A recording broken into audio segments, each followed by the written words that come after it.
So if you see the partnership, a partnership does not have a specific objective. So there is no specific objective under partnership firm. Now, if you prepare the joint venture account as well as venturers account, it is very easy to prepare the joint bank account. Whatever the expenses or the cash which is received from the head office is how much? 10 lakh. Now calculate 9,90,000 into 10% for the second year. So the depreciation is 99,000.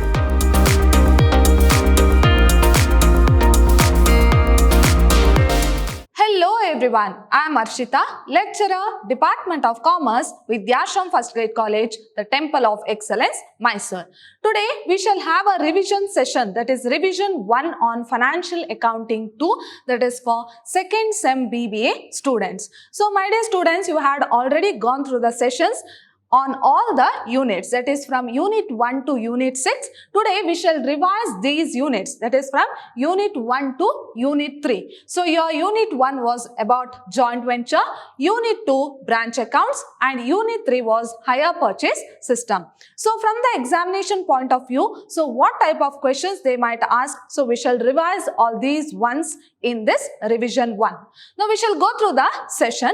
So first unit is all about joint venture. So what do you mean by joint venture? So it is also called as a temporary partnership. So we have already discussed. So there should be at least 2 or more parties where it is called a temporary partnership, where the parties will join together for a particular period of time in order to undertake a particular activity. So once that activity is fulfilled, they are going to apart their venture. So here what do you mean by joint venture? So joint means together, venture means business. Now let us see the meaning of joint venture.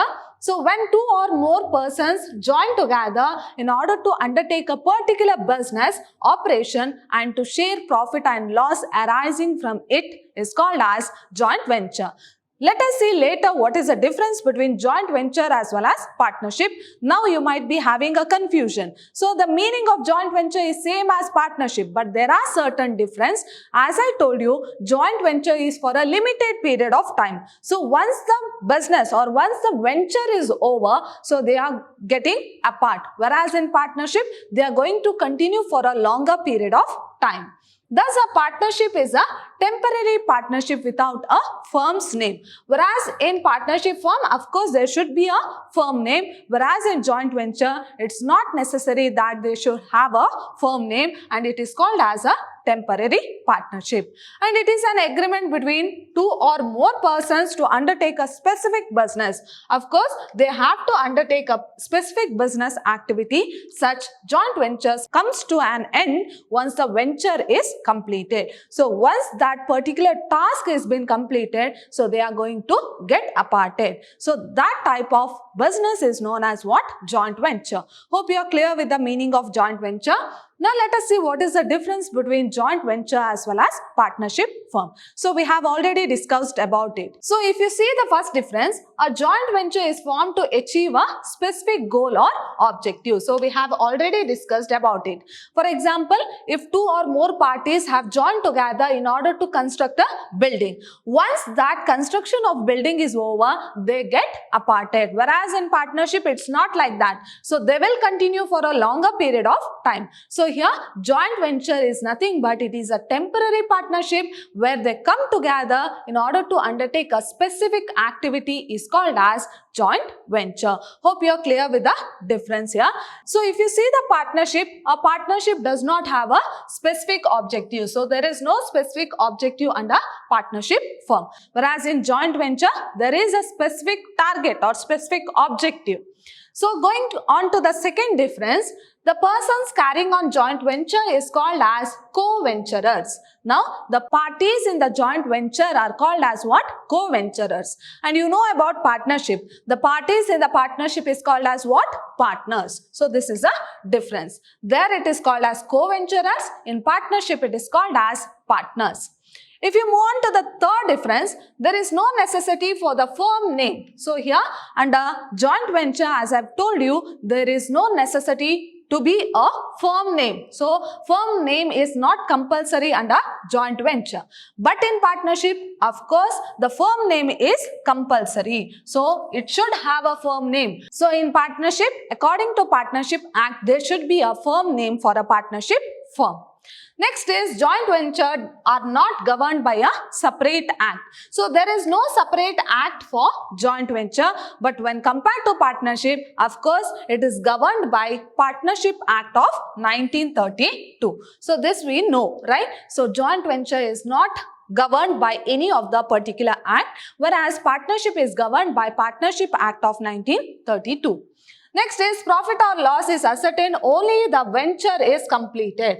For example, I have told you if they have undertaken the business activity for 10 years, after the completion of 10 years only, the profit and loss will be ascertained. But what about partnership firm? So it will be ascertained often and often. So profit and loss is ascertained annually. So every year they are going to ascertain the profit and loss, and that profit and loss will be distributed among the partners. But in case of joint venture, once the venture is completed, then only they are going to distribute the profit and loss.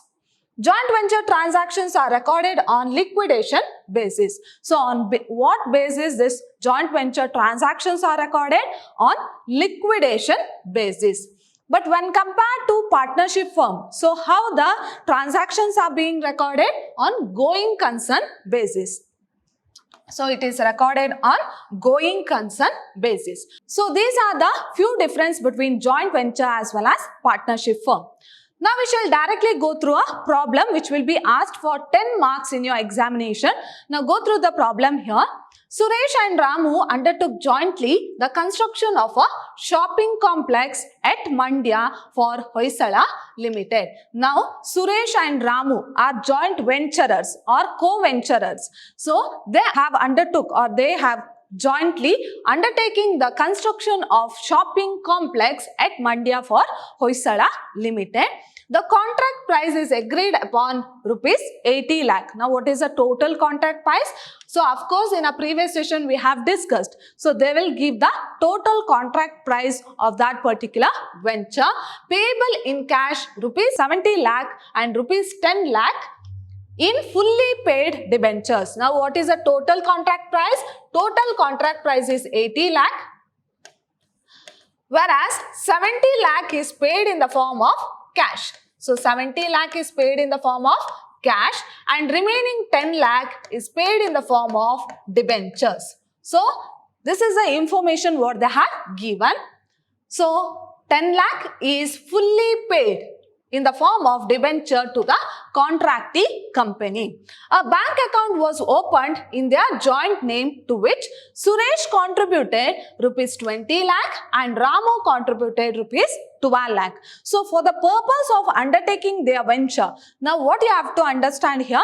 So here there are two parties, Suresh as well as Ramu. Now they are joining together in order to undertake a particular business venture, that is construction of shopping complex at Mandya. Now they have given the total contract price is 80 lakh. Out of which 70 lakh is paid in the form of cash and 10 lakh is paid in the form of debentures. For that reason, for undertaking the business activity, they have opened a joint bank account in the name of Suresh as well as Ramu, for which Suresh have contributed 20 lakh and Ramu have contributed 12 lakh. And they share profit and loss equally. So after the completion of this particular venture, they are going to share their profit and loss equally. It's nothing but 1:1 ratio. The following costs were incurred in completing the construction.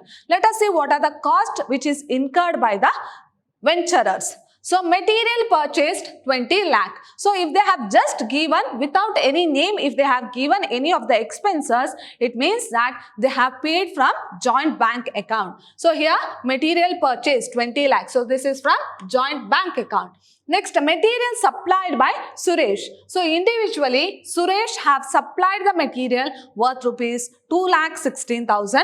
Wages paid, they have not given who have paid it. It means that it is paid from joint bank account. So how much? 20,96,000. 60,000. Next, architect fee paid by Ramu. Now, Ramu have individually paid architect fee. How much? Rupees 2 lakh. Next, general expenses they have given 8,88,000, which is paid by joint bank account. The venture was closed. So, after the completion of the construction, the venture was closed. Ramu took over the debenture. Now, what did Ramu do?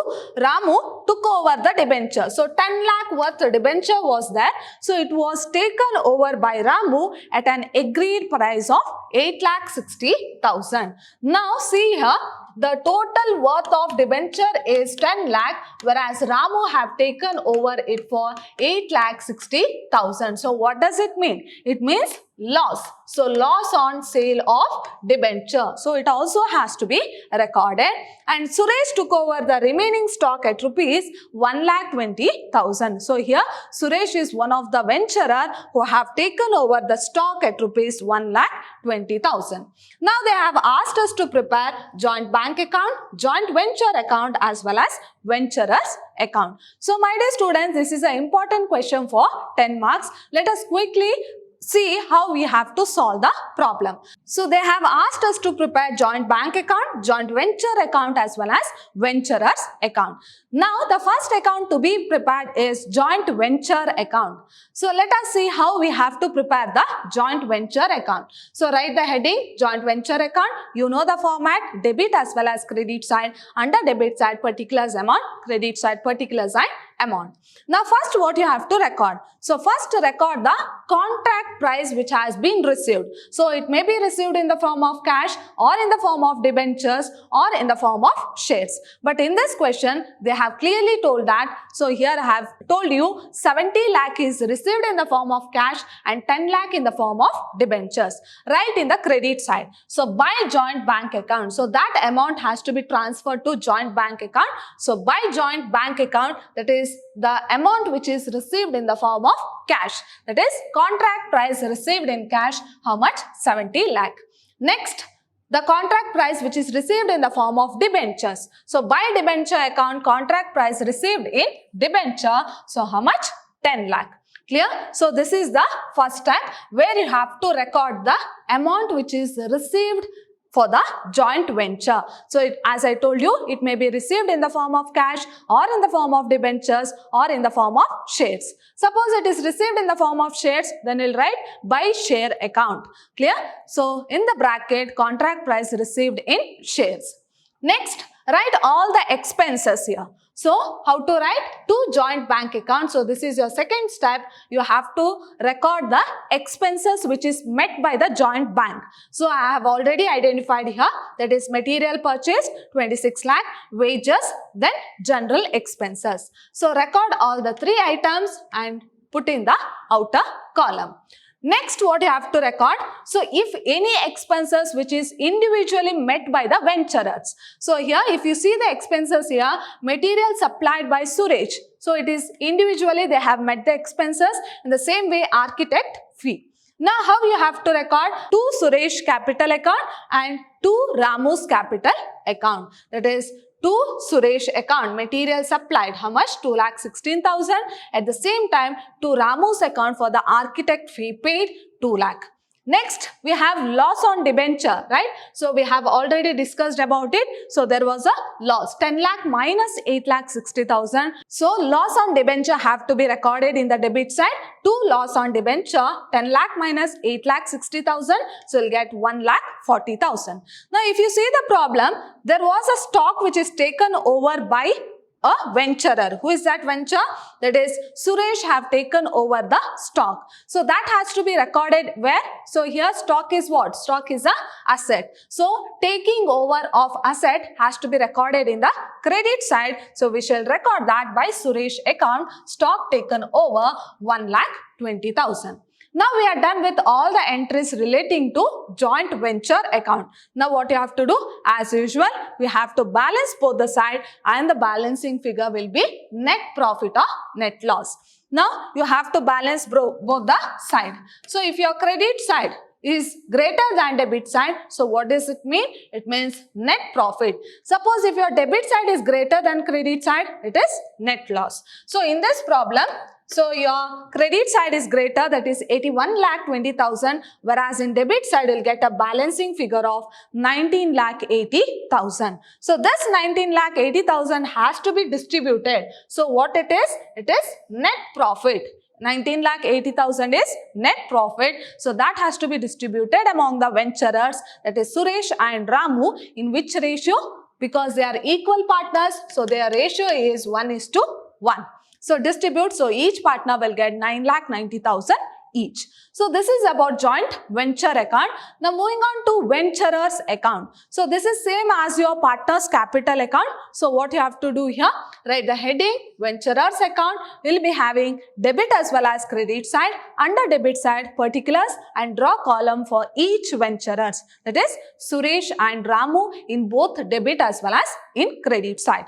Now, in your first step is that, as I told you, in order to undertake the venturer, they have opened a joint bank account for which each of the venturers have contributed certain amount. So, if you see the question here, they have opened a joint bank account for which they have contributed 20 lakh as well as 12 lakh. So, we have to record that in venturers account. So, how to record?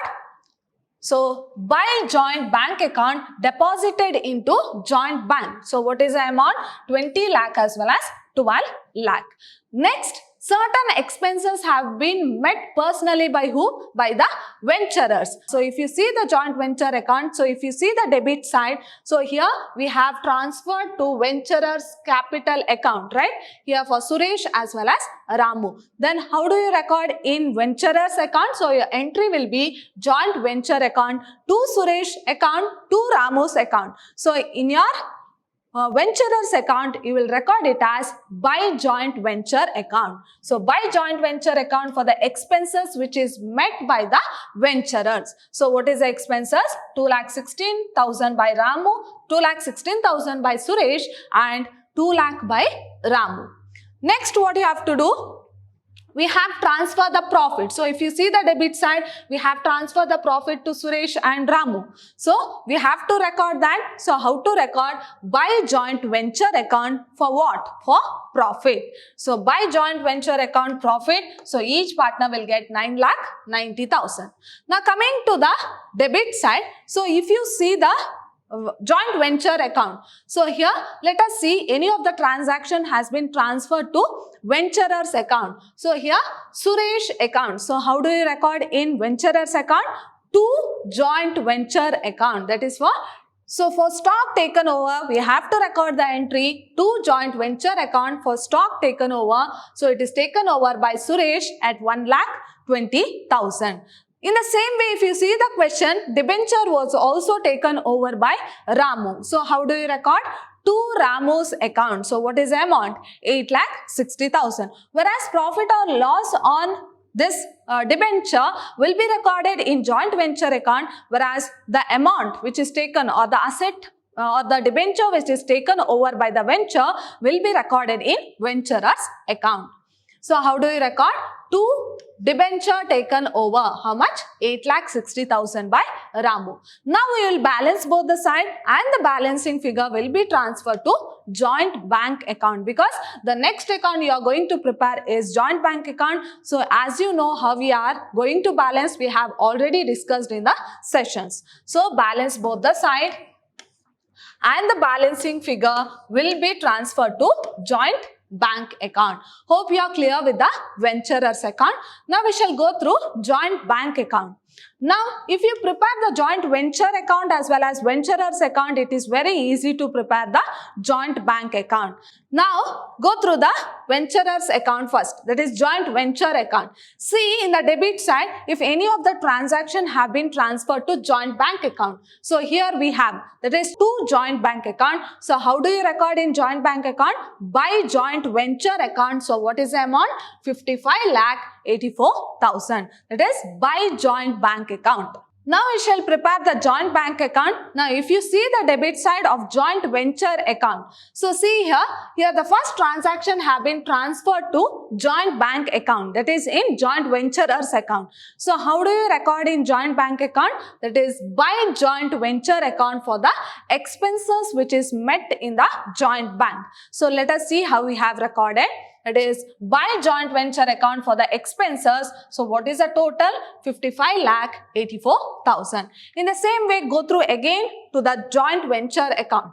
So here again you see any of the transaction have been transferred to joint bank account. So here in the debit side there is no other transaction. Now come to the credit side. So here we have by joint bank account. So how do you record in joint bank account?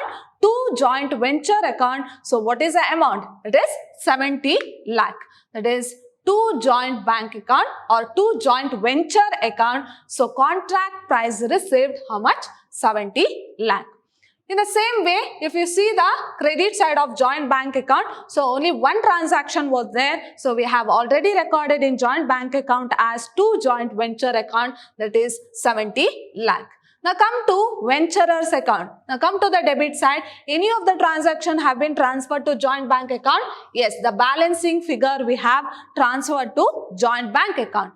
Now the entry is venturers account data to joint bank account. So how do you record in joint bank account? That is by Suresh account and by Ramu's account. So how much? 30,86,000 and the remaining amount goes to, that is 15,30,000 goes to Ramu. So by Suresh account 30,86,000, by Ramu's account 15,30,000. Now come to the credit side of venturers account. See whether any of the transaction have been transferred to joint bank account. So here, yes, there is a transaction which has been transferred to joint bank account. So how do you record in your joint bank account? That is to Suresh account, to Ramu's account 20 lakh and 12 lakh. That is to Suresh account 20 lakh and to Ramu's account 12 lakh. Now, if you see the credit side once again, so there is no other entry which has been transferred to joint bank account. Now, balance both the side and the total of debit side should be equal to total of credit side under joint bank account. So, this is a 10 marks problem relating to joint venture where you have to prepare joint venture account, venturers account as well as joint bank account. So, if you are familiar with preparation of venturers, that is joint venture account as well as venturers account, it is very easy to prepare the joint bank account. Now we shall go through the next unit, that is branch accounts. So what do you mean by branch account? So when the organization wants to expand the sales, so what they will do, they will open the branches all over the world or all over the country. So that small units is called as branch. So here we are going to discuss about dependent branch where we have to prepare accounts in the books of head office. That is, we have to prepare branch accounts in the books of head office. Now let us see what is this branch accounts. So branch accounts are the accounts relating to different branches. So I have told you, now this is a head office and it has several branches. So we have to prepare accounts of each of the branch. That is, in the books of head office, we have to prepare accounts of each of the branch. So these smaller units is called as what? Branches, and the accounting of these units are called as branch accounts. So branch accounts are the accounts relating to different branches. So the accounts of different branches are called as branch accounts and are used to ascertain the trading result of each branch separately. That is, in order to know what is the financial position of each branch, so we have to prepare the branch accounts. Let us see what are the objectives of branch accounting. So the first one is to ascertain the profit or loss of each branch. Of course, the account of each branch is prepared in order to ascertain the profit and loss of each branch. And the next one is to ascertain the financial position of each branch. So how each and every branch is running. So in order to know the financial position, we have to prepare accounts of each branch. Next, to help in controlling the branches. So if any of the branch is not undertaking properly, for that a special pressure has to be given so that they can improve their task. So in order to have a control over the branch. So this branch accounting has to be prepared. And to access the progress and performance of each branch. Of course, in order to what is the progress as well as what is the performance of each branch. So we have to prepare the branch account. And the next one is to ascertain the stock and cash of each branch. So what is the quantity of stock which is there in the each branch, and what is the amount of cash which is there in the each branch. So in order to know that, we have to prepare the branch account. And the next one is to ascertain whether the branch should be expanded or closed. Suppose if the branch is running in a good way, in such situations such branch has to be expanded. Or if the branch is if the branch financial position is very less or very low, in such situation, the head office has to decide whether they have to be closed or whether they have to be improved or expanded. So for that reason, we have to prepare branch accounts. Now we shall go through a problem directly so that you can clearly understand how we are going to prepare accounts under branches. Now go through the problem, and this is a very important 15 marks problem. So we have discussed about a problem on joint venture, and in your second units you will get a problem for 15 marks. Now go through the problem here. Swastik head office in Mangalore, goods are invoiced to its Bangalore branch. Now head office is Swastik head office. Now head office is Swastik head office and the branch is Bangalore branch. So at cost plus 25%. So they are invoicing the goods at cost plus 25%. Branch remits all cash received to the head office. Now, as I told you, we are going to solve on dependent branch, where this is a head office, that is Swastik head office, and the branch is Bangalore branch. Now, whatever the income which is earned in the branch has to be remitted to the head office. In the same way, whatever the expense which is incurred in the branch should be given by whom? By the head office. So here also, the branch receives the cash. So by their transactions, the branch will receive the cash which has to be given or remitted to the head office, that is Swastik head office. From the following details, prepare account to ascertain the profit and loss in the branch in the books of head office. So we have to prepare branch account in the books of head office. Now go through the particulars what they have given here. Stock on 1/1/2007. In the sense they have given the opening stock, how much? 2,40,000. Debtors on 1/1/2007 they have given 2,80,000. Next, cash received from head office. So here, whatever the expenses or the cash which is received from the head office is how much? 10 lakh. Next, remittance to head office. So here, the branch have remitted something to the head office. Let us see what they have remitted here. Cash sales 4 lakh. So they have remitted cash sales 4 lakh. Cash from debtors 6 lakh. Goods returned to head office at invoice price 40,000. Next, goods returned by customers 20,000. Further consignment from head office at invoice price 3,60,000. Next, they have given credit sales rupees 6 lakh. Next, check received from head office. So in order to incur the expenses of the branch, the head office have given the check. Let us see for what purpose they have given the check. For salary, 72,000 check has been given. For rent, 36,000. For other expenses, they have given rupees 4,000. Next, discount allowed to customers, 32,000. Bad debts, 8,000. And they have given closing stock. How much? 3,20,000. Now, as I told you, you have to learn the format properly. Then you can go on writing the particulars. Now, I'll tell where these transactions will come. So stock, debtors. So opening stock. So here they have given stock on 1/1/2007. It's nothing but opening stock. So it will come under branch account. In the same way, goods received from head office. So it also comes under branch account. Next, remittance to head office. So these will come under branch account. Cash from debtors in branch account. Goods returned to head office at invoice price, branch account. Goods returned to customers. Now, this comes under total debtors account. So, this is a working note where we have to prepare total debtors account.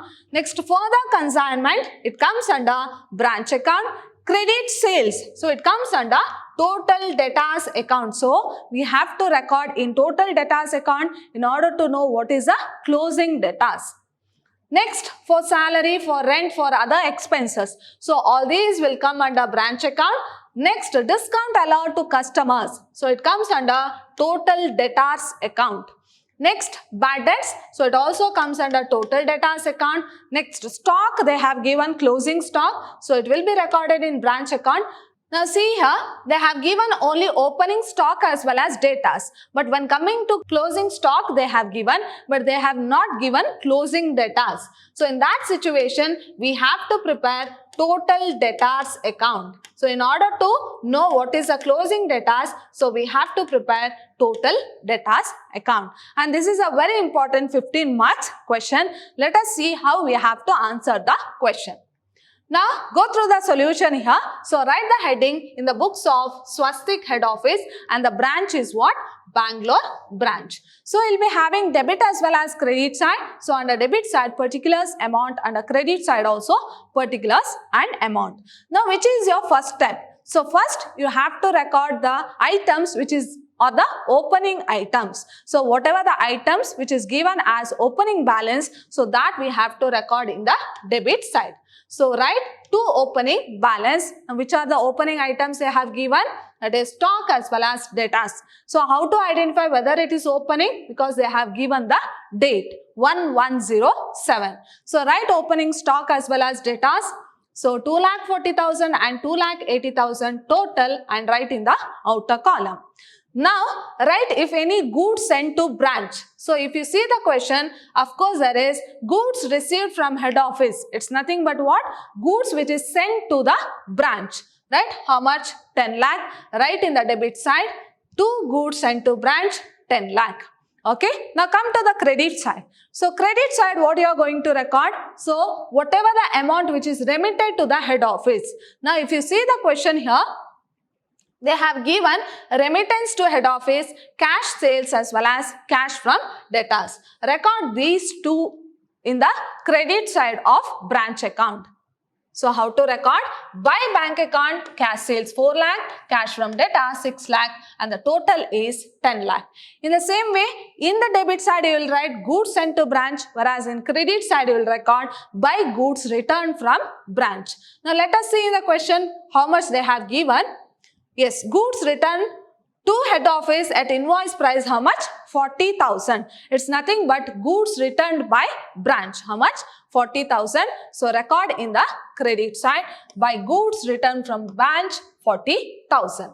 Next, you have to record the closing balance. So, whatever the items which are there in the opening balance should be there in the closing balance. Suppose they have not given in the question, in that situation we have to calculate. Now, if you see the opening balance, stock and debtors is there, but in the question they have given only closing stock.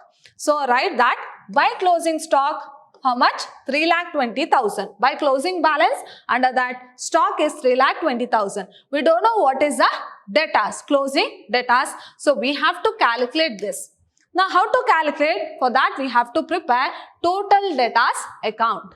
So, in your total debtors account, format remains same. Debit side as well as credit side. Under debit side, particulars, amount. Credit side also, particulars and amount.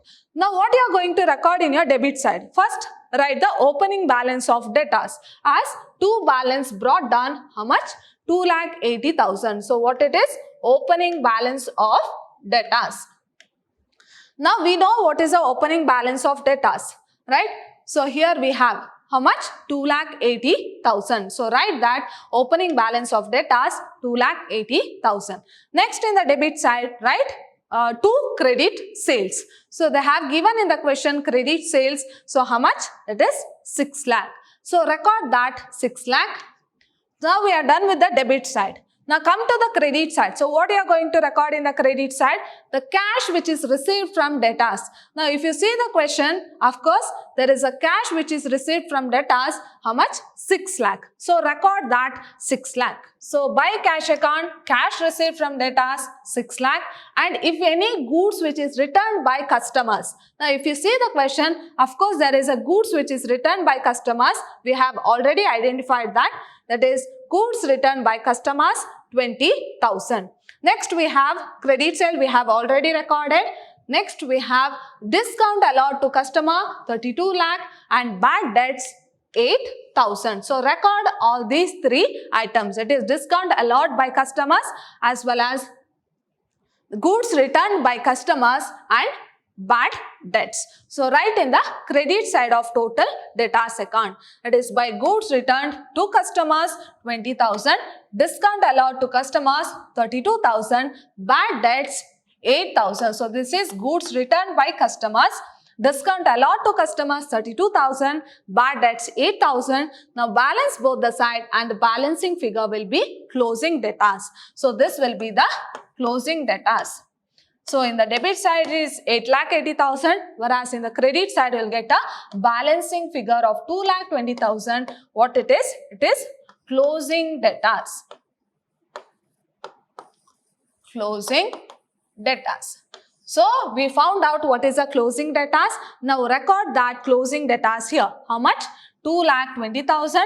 Total these 2 items and write in the outer column 5,40,000.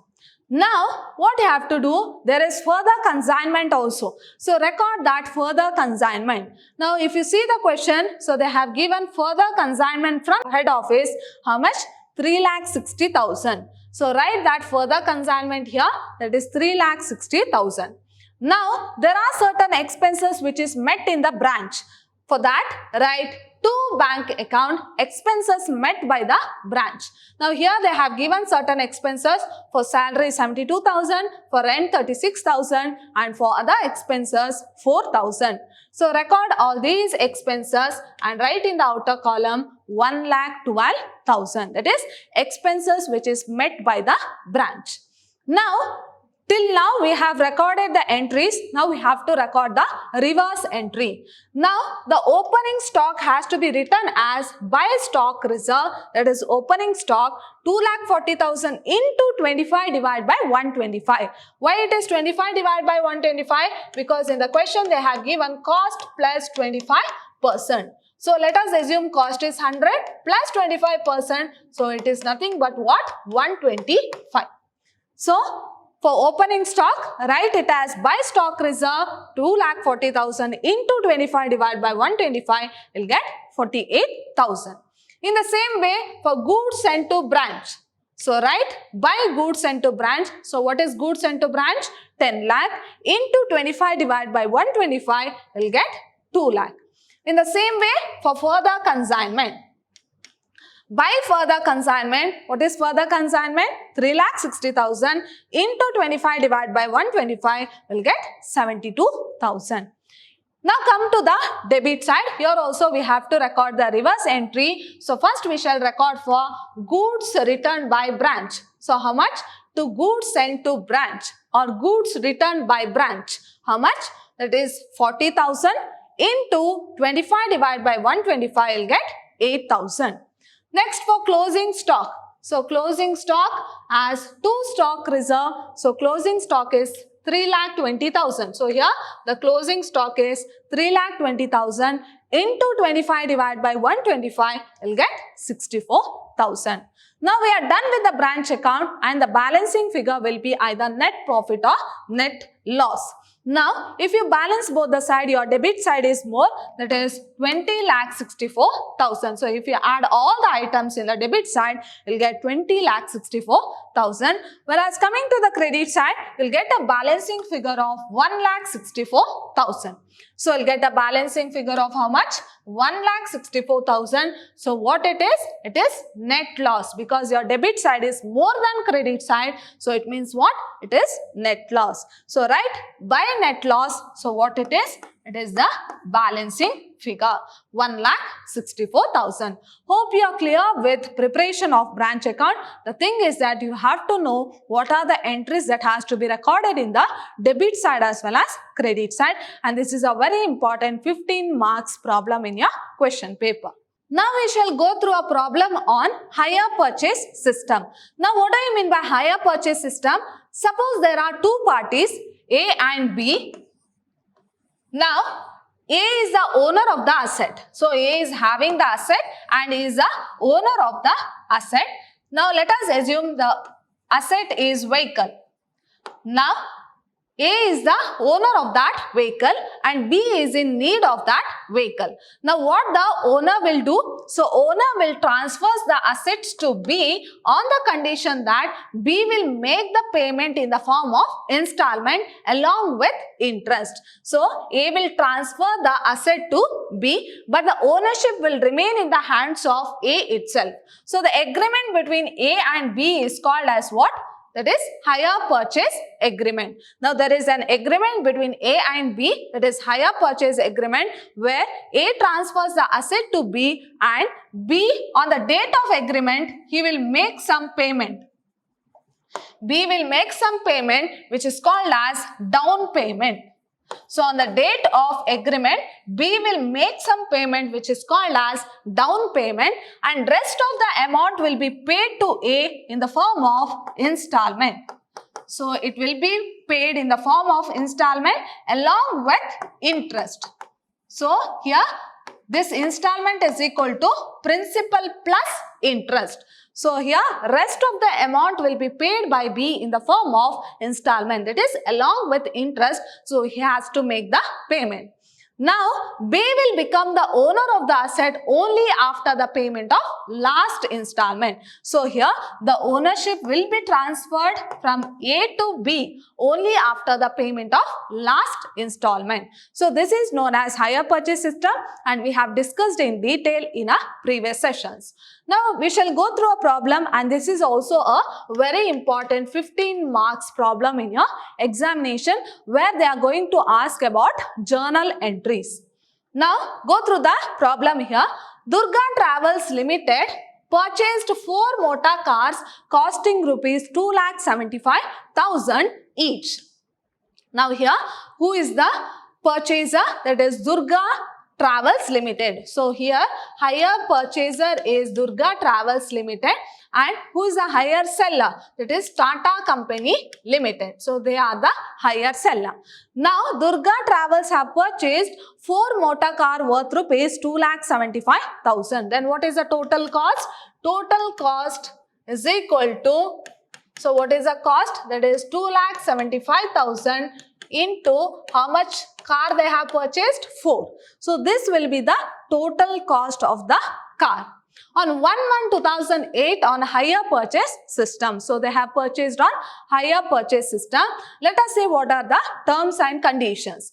Payment on delivery rupees 1 lakh. That is on the date of agreement he has paid rupees 1 lakh and the balance in 4 equal installment. So here the total amount 1 lakh is paid on the date of agreement and the rest amount is paid in 4 equal installment together with interest at 8%. So with 8% interest he is going to pay the remaining amount to be paid at the end of each year. Now the installment has to be paid at the end of each year.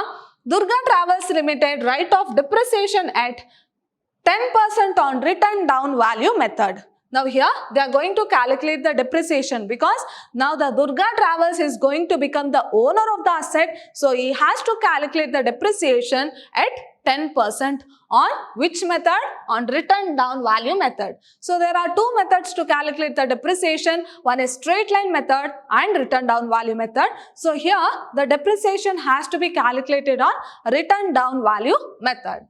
Accounts are closed on 31st December every year. Now here they are going to close the accounts on 31st December every year.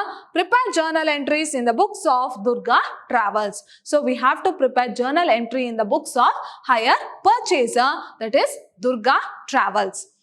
Now go through the solution here. So first make this table so that it will be easy for you to record the amount in the journal entries. So calculation of principal, interest, installment as well as depreciation. Of course, we have to calculate the depreciation because we are going to record the journal entries in the books of hire purchaser, that is Durga Travels, who is having the asset, so he has to calculate the depreciation.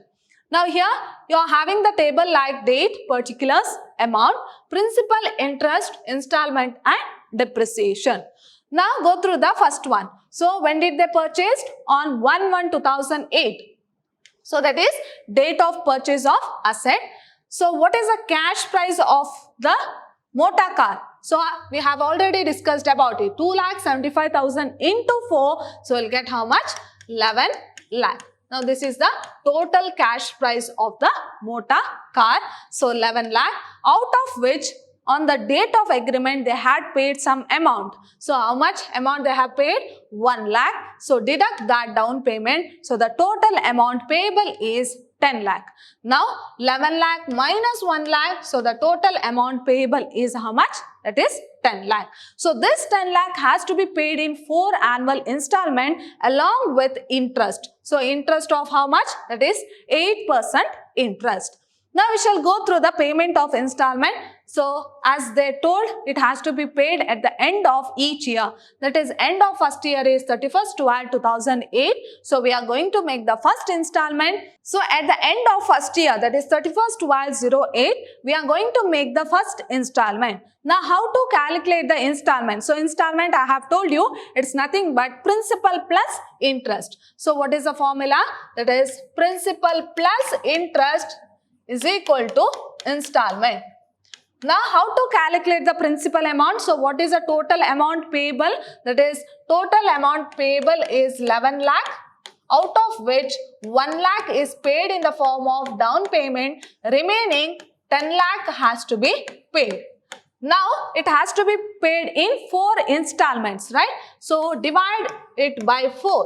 So divided by 4, we'll get 2,50,000 each year. So 2,50,000 in 4 years. So what it is not installment, it is just principal amount. So for this principal amount, we have to add the interest, P plus I. Principal plus interest, then only we get the installment amount. Now we know what is the principal amount. Principal amount is 2,50,000 is the principal amount. For this, we have to add the interest. So we'll get the installment amount. Now we shall see how we have solved. So first installment, we know what is the principal, 2,50,000. Now calculate the interest. So how to calculate the interest? So what is the amount payable in the first year? 10 lakh into what is the percentage of interest? That is 8%. So we'll get 80,000. Now add principal plus interest, so we'll get the installment amount. In the same way for second year, that is at the end of second year is 31/12/09, we are going to make the second installment. Now, what is the amount payable in the second year? That is, in the first year it was 10 lakh minus we have paid first year principal amount, that is 2,50,000. So 10 lakh minus 2,50,000 will get 7,50,000. Now we know the principal, so principal remains same. Now calculate the interest, 7,50,000 into 8%, so we'll get 60,000. So principal plus interest will get the installment, that is 2,50,000 plus 60,000 will get the installment amount. Now come to the third year, that is end of third year is 31/12/2010. We are making the third installment. Now what is the amount payable in the third year? That is, in the second year, it was 7,50,000, out of which we have paid the 2,50,000 as principal amount. So deduct that, we'll get the 5 lakh amount payable in the third year. Now we know the principal 2,50,000. Calculate the interest. The amount payable in the third year is 5 lakh into 8%. So we'll get 40,000. So principal plus interest will get the installment, that is 2,90,000. Now coming to the last year, that is 31/12/2011, we are making the fourth installment. Now what is the amount to be paid? That is 5 lakh in the third year minus we have to deduct this principal amount. So we'll get 2,50,000. Now, what is the principal? We know 2,50,000. What is the amount payable? So, amount payable into percentage of interest. So, we'll get the interest. 2,50,000 into 8% will get 20,000. Now, principal plus interest will get the installment, that is 2,70,000. So, at the end of 4th year, so we have paid this 2,50,000. So, at the end, zero amount is remaining to be paid. Now we shall calculate the depreciation. So we know what is the total cash price of the asset, that is 11 lakh. Now what is the percentage of depreciation? They have told 10%. So 11 lakh into 10%, so we'll get 1,10,000. Now 11 lakh minus 1,10,000, since we are going to calculate on written down value method, so we have to calculate on that deducted amount. So 11 lakh minus 1,10,000, that is depreciation, we will get 9,90,000. Now calculate 9,90,000 into 10% for the second year. So the depreciation is 99,000. Now for third year, what is the total value of asset? It is 9,90,000 minus 99,000. So the value of asset is 8,91,000 into percentage, that is 10%. So we'll get 89,100.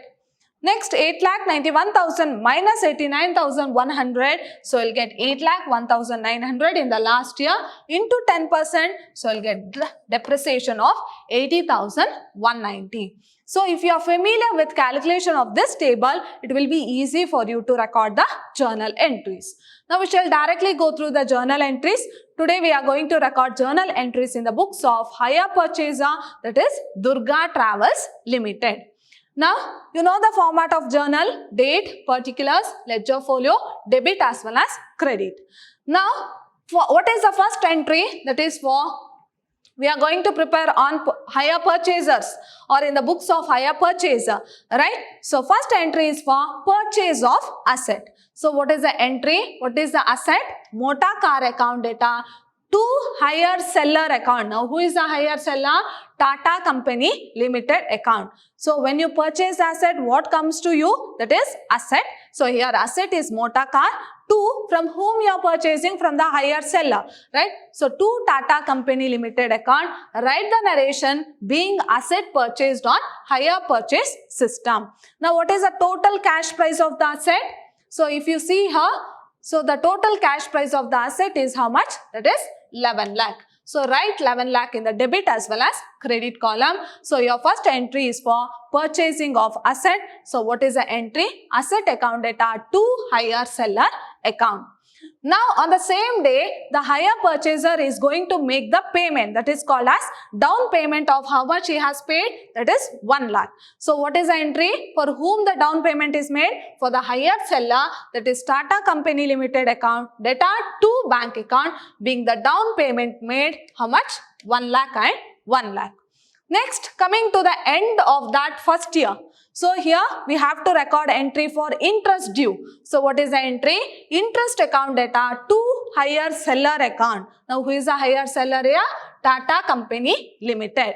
So, interest account data to Tata Company Limited account, being the first year interest due. Now, see what is the interest due in the first year? That is how much? 80,000. So, record that 80,000.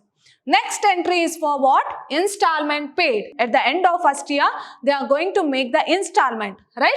So, for whom they are going to make? For the hire seller. Who is the hire seller here? Tata Company Limited account data to bank account, being the first year installment paid. Now, what is the first year installment? 3,30,000. So, record that 3,30,000 in the debit column as well as credit column. Next entry is for charging depreciation, because now the asset is in the hands of hire purchaser. So, you have to charge the depreciation. So, your entry will be depreciation account data to motor car account, being depreciation charged. Now, if you see the first year, what is the depreciation in the first year? That is 1,10,000. So, record that depreciation 1,10,000. Now you have to transfer that interest and depreciation to profit and loss account. So what is the entry? That is at the end of first year, profit and loss account data to interest account to depreciation account. Why you are crediting interest and depreciation? Because you are debited this interest and depreciation, right? Here also you have debited the interest as well as depreciation. So credit that, and that amount has to be transferred to profit and loss account. So to interest account, to depreciation account. Now what is the first year interest? So we had already recorded, that is 80,000. First year depreciation is 1,10,000. So record that interest and depreciation. So interest 80,000, depreciation 1,20,000, total 8, and write in the or transfer to profit and loss account, that is 1,90,000. Now what are the entries that has to be recorded in the first year? First is for purchase of asset, second entry is for down payment, third entry is for interest due, fourth entry is for installment paid, fifth entry is for charging depreciation, and last entry is for transferring of interest and depreciation to profit and loss account. So in first year you will be having total 6 entries. In the next year, you will be having only 4 entries. So, we will start from, that is second year, 31st 12 2009, in the second year for interest due. So, interest account data to Tata Company account being the second year interest due. Now, what is the second year interest? That is 60,000. So, record that 60,000 in both the side, debit as well as credit. Next, after interest due, installment paid. So that is hire seller, Tata Company Limited account data to bank account. Now what is the second year installment? That is 3,10,000. So record that 3,10,000. Next entry is for charging depreciation. So your entry will be depreciation account data to motor car account being depreciation charged. Now what is the depreciation in the second year? That is 99,000. So record that depreciation 99,000. Now what you have to do? You have to transfer that interest and depreciation to profit and loss account. So entry remains same, profit and loss account data to interest account to depreciation account. What is second year interest? 60,000. Depreciation is 99,000. Add these two and transfer to profit and loss account. So this is a fourth entry. So in the second year, we'll be having for interest due, installment paid, depreciation charge, and transfer of interest and depreciation to profit and loss account. In the third year, so third year also same, that 4 entries will be there. That is for interest due, installment paid, then depreciation charge and transfer of depreciation and profit and loss account. In the same way for the fourth year, but you have to be careful with the amount. You have to go through that table on that particular year. What is the depreciation? What is the interest? So that you have to record. In the last year also for interest due, installment paid, depreciation charge and transfer of interest and depreciation to profit and loss account. So my dear students, please remember in first year you will be having total 6 entries and the rest of the years you will be having 4 entries in hire purchase system. So if you are familiar with that table, so no need to worry, you have to record the journal entries, and these journal entries are repetitive in nature. Only thing is that you have to take the amount and you have to record in the journal entries. My dear students, hope you have understood the session. We had a revision on Unit 1, that is joint venture, Unit 2 branch account, and Unit 3, that is hire purchase system. See you all in my next revision class. Till then, take care. Thank you.